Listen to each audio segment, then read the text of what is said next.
Hi, this is your Lola Amalia Vlogger at ito na naman po tayo para magkasama-sama. Hindi na ako nakakapag-vlog ng malimit dahil ako ay medyo busy na. Sa gabing ito ay nais kong i-vlog ang may kinalaman sa just recently concluded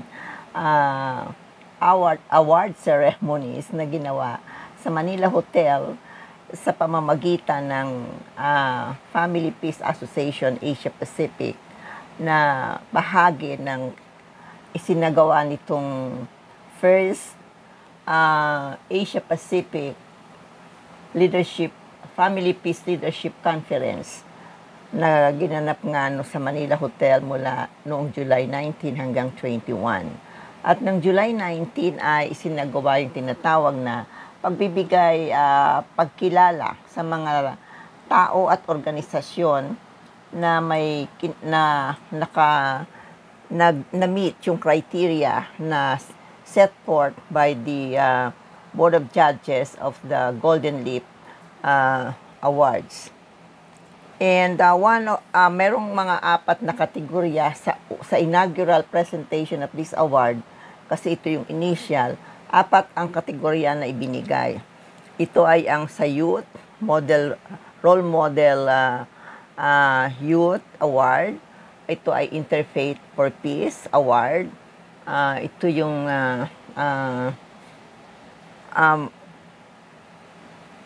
Family-Oriented Movie. At ang isa nga, ito nga ay ang Role Model Model Family Award na pinagkaloob natin sa pamilya ni Congressman Salvador Pleito ng 6th District of Bulacan. Mamaya ko medyo tatalakayin ito. At labis kaming natutuwa na ang pamilya ni Congressman Pleito ang napagkalooban nito sapagkat talaga namang nakita namin ang ginagawang pagtulong, commitment at tinatawag nating pagmamahal sa pamilya at pagiging very spiritual ng kanilang mga miyembro ng pamilya ni Congressman Pleito. So, ayun na nga, na-launch natin ang Golden Leap Awards nitong July 19 at ito ay ang award na ito ay naglalayon na bigyang pagkilala at bigla ng parangal ang mga individuals, organization at mga institusyon na nagpapakita ng katangitanging liderato o pamumuno at nagpapakita pa rin ng kanilang matinding pagmamahal at dedikasyon or commitment sa pamilya na grounded on the teachings of God. Laging mahalaga ang Panginoon. Ito ay naghahangad na what you call that, to celebrate and promote the crucial role of strong leadership and family unity in building harmonious and resilient societies. So kasi kung mahina ang mga pamilya, hihina rin ang bansa. Strong families ay napakagandang pundasyon para sa isang malakas na bansa. Kaya kailangan na tayo ay magkaroon ng pamilyang matitibay, pamilyang nagmamahalan, pamilyang may pagkakaisa, at pamilyang may concern sa kanilang lipunan, hindi lamang para sa kanilang mga sarili. At ito ang nakita namin sa pamilya, nakita ng Awards Committee, ng Board of Judges sa pamilya ni Congressman Pleito, Salvador Pleito. Na-meet nila yung criteria na nagbigay daan upang sa kanila ipagkaloob ang tinatawag nating unang Model Family Golden Leap Award.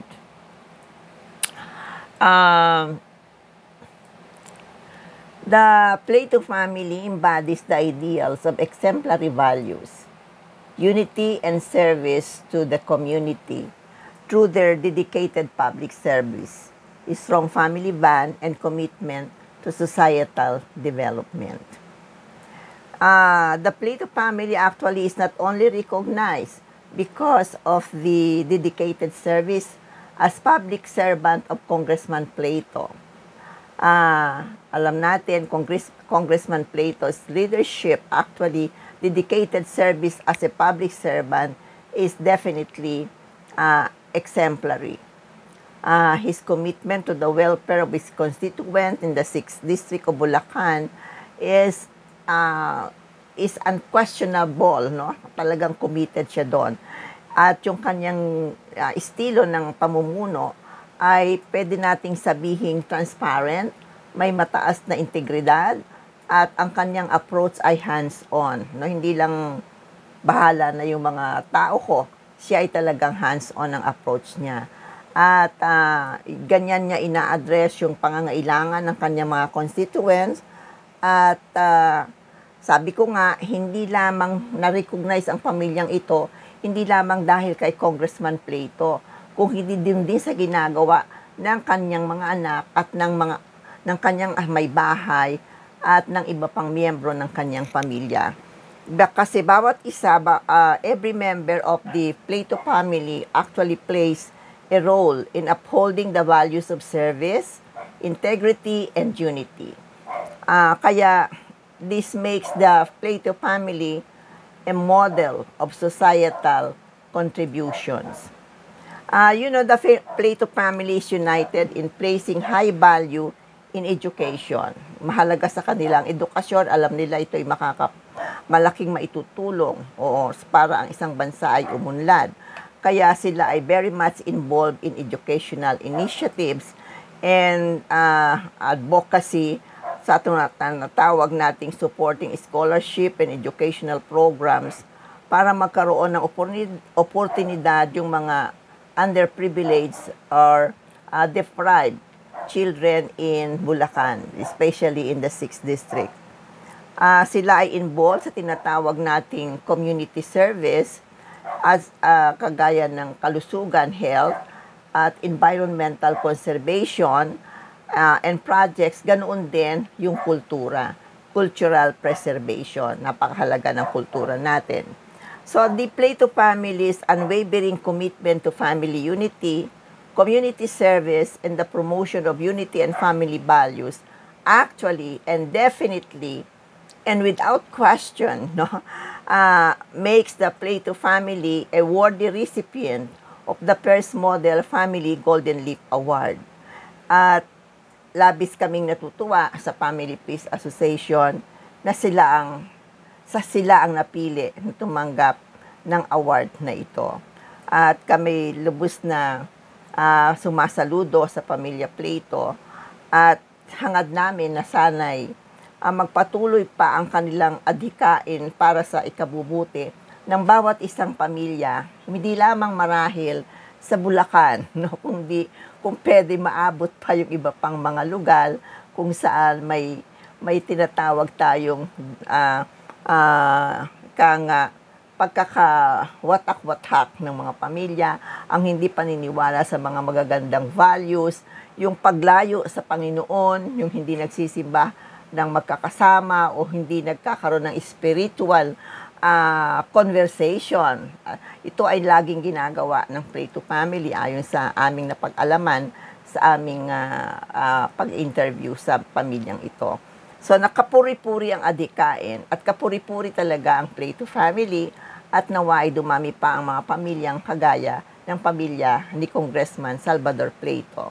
Kaya yung award po na inyong tinanggap ay isang award na labis kaming natutuwa na sa inyo na ipagkaloob sapagkat no other family perhaps among those na aming pinag-aralan namin na kung sinong i-consider sa award na ito ay makakahigit pa sa tinatawag naming ginawa ninyong commitment para sa bawat pamilyang nandyan sa inyong pamilya, simula sa inyong pamilya at sa iba pa pamilya na marahil ay nangangailangan na